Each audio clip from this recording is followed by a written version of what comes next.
Hi again, friends. I am continuing with some film reviews today. I just finished a review of Undine by Christian Petzold. You can catch that in the other video that I will link at the end of this one.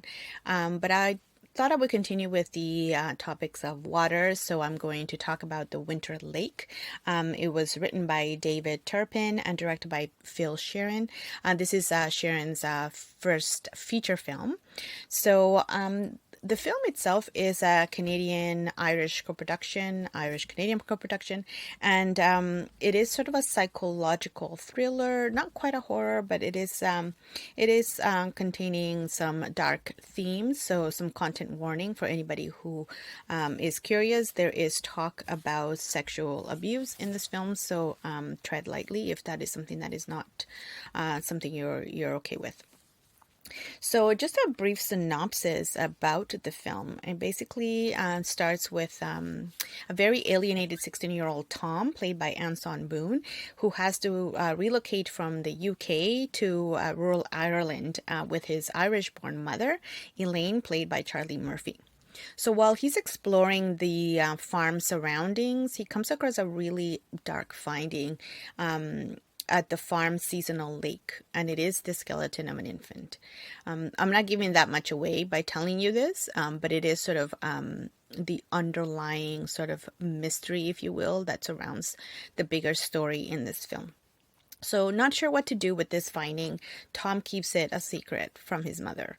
And within the first couple of days of being in the farm, his mother sort of has to get help from the neighboring farmer, played by McElhatton. He is from Game of Thrones. You recognize his face clearly once you see him on screen.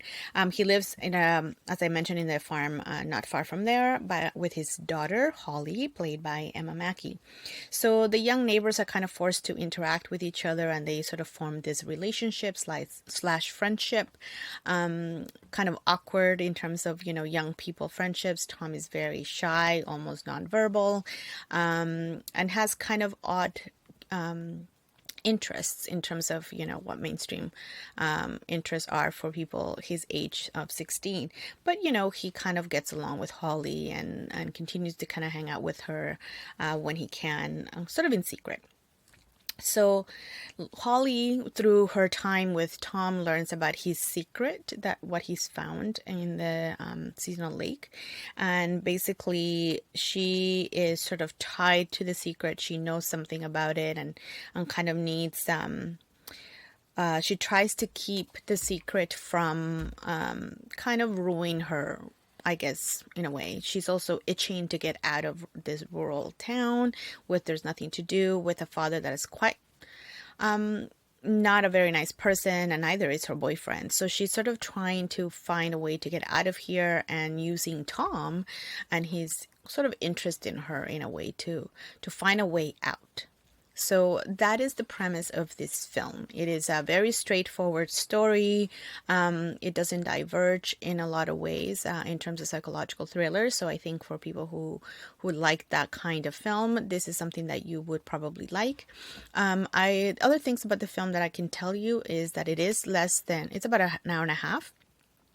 The pacing, though, please be patient. There are times when it's a bit of a slow burn, so you need to sort of sit with it and give it some time while the stories are unfolding.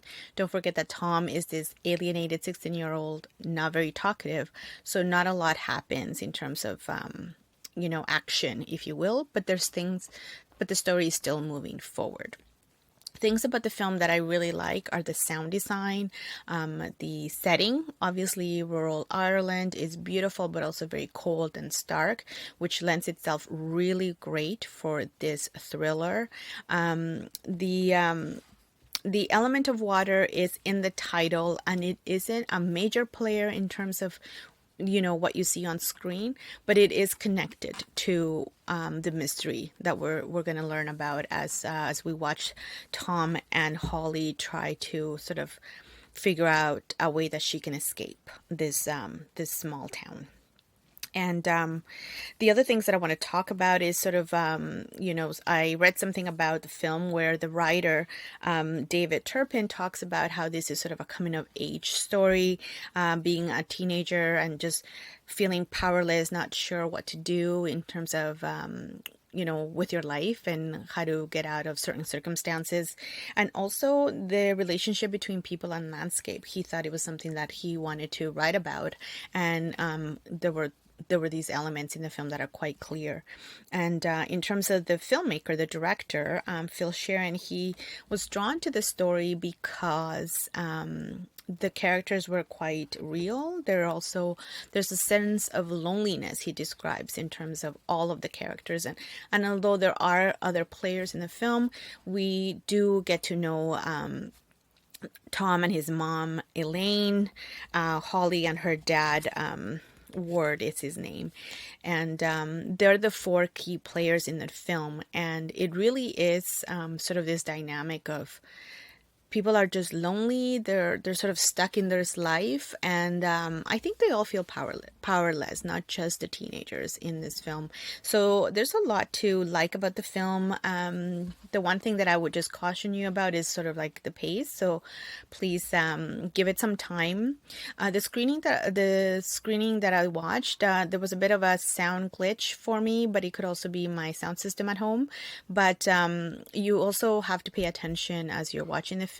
I would recommend a second viewing if you're curious, but it does deal with some dark topics, and as I mentioned, the content warning. So if you are curious and you're looking for a psychological thriller that is not quite so mainstream in terms of it's not a Hollywood film. That's what I mean by mainstream. I recommend The Winter Lake. The director is Phil Sheerin and is available on demand on all major platforms, including Amazon Prime. So if you're not sure what to watch this weekend or this month, take a chance on The Winter Lake.